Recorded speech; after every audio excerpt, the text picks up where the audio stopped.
ضابطے سے ہٹ گیا ہے ابھی آپ کے ہوم منسٹر نے خود کہا تھا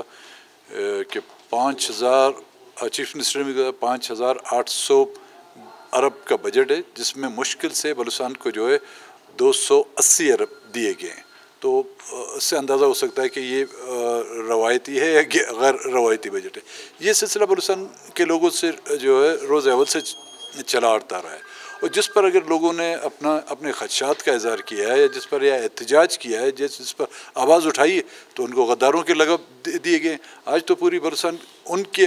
ذہن کے مطابق آج تو پوری بلوچستان کی اسمبلی جو ہے وہ غداروں میں شمار ہوتی ہے کہ یہ پروجیکٹ جو ہے بلوچستان کے لیے نہیں ہے۔ لیکن خود چیف منسٹر نے آج اس چیف منسٹر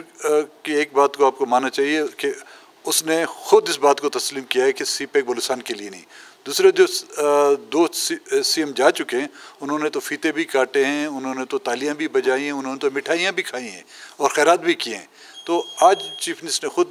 اس بات کو ایڈمٹ کیا ہے کہ سی پیک سے بلوچستان کو 1% بھی فائدہ نہیں ہے۔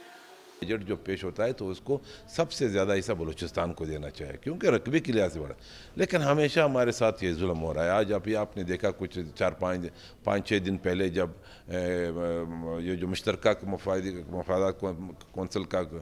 اجلاس ہو رہا تھا، تو اس میں 4 صوبوں نے شرکت کی، اس میں ہمارے وزیر اعلیٰ نے بائیکاٹ کیا، اس کے ساتھ پختونخوا کے وزیر اعلیٰ نے اور وہاں کے سندھ کے وزیر اعلیٰ نے بائیکاٹ کیا، اس بنیاد پہ کہ پورا بجٹ جو ہے وہ فیڈرل کے لیے اور پنجاب کے لیے بن رہا ہے۔ اب پنجاب ہمارا بڑا بھائی، ہم تسلیم کرتے ہیں، اس کو دے دو، اس کو گھر تک سڑکیں بنا کے دے دو، جس طرح بن رہا ہے، جس طرح سی پیک کے پیسوں سے بن رہا ہے۔ سی پیک کا جو گوادر کے جو لونز آتے ہیں چائنا سے آتے ہیں یا جو پیسے آتے ہیں تو ٹوٹل پنجاب میں خرچ ہوئے،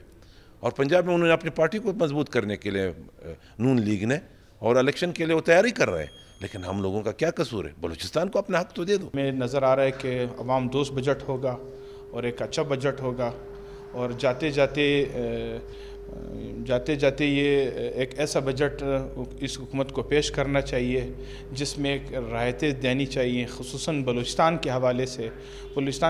ایک ایسا پیکیج دیا جائے جس میں ہماری قحط سالی کا، پانی کے مسئلے مسائل، صحت کے مسئلے مسائل اور تعلیم کے مسئلے مسائل،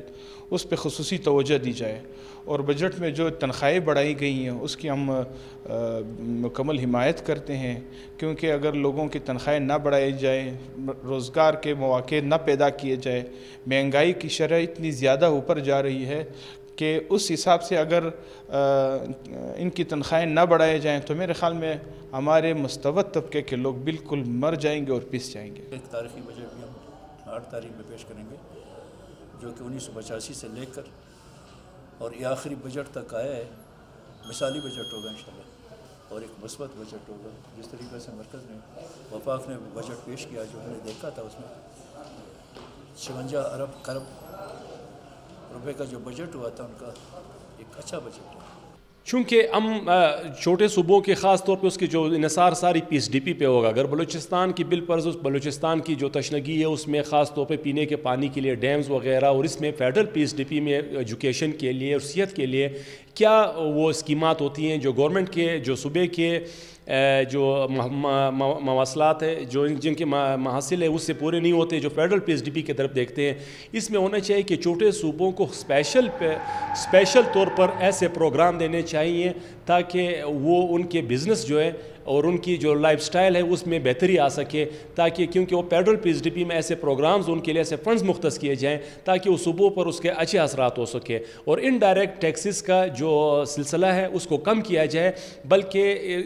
جس سے عام آپ کے جو آدمی ہے، عام صارف ہے، وہ متاثر ہوتا ہے۔ ہمیں نمبر آف ٹیکس پیئر بڑھانے چاہیے، نہ کہ ٹیکسز کی تعداد بڑھانی چاہیے۔ ٹیکسز کو ہم لوگوں نے آسان طریقہ کار ٹیکسز کا لانا چاہیے اور ٹیکسز کو کم کرنے چاہیے تاکہ ہماری جو ٹیکس کا جو رینج ہے وہ بڑھ سکے، جو ٹیکس پیئرز ہے، جو فائلرز ہے وہ بڑھ سکے، تاکہ ملک کی جو ریونیو ہے وہ بڑھ سکے، نہ کہ ہم ٹیکس انڈائریکٹ ٹیکسز اور ڈائریکٹ ٹیکسز کی برمار کر لیں، جو ٹیکس کی جو اصلاح شکنی سے ہوتی ہے اتنی بڑی بھاری برکم سے۔ یہ چیزیں ہم دیکھتے ہیں کہ یہ ہونے چاہیے تاکہ ٹیکس کا سلسلہ جو ہے وہ آسان ہو سکے۔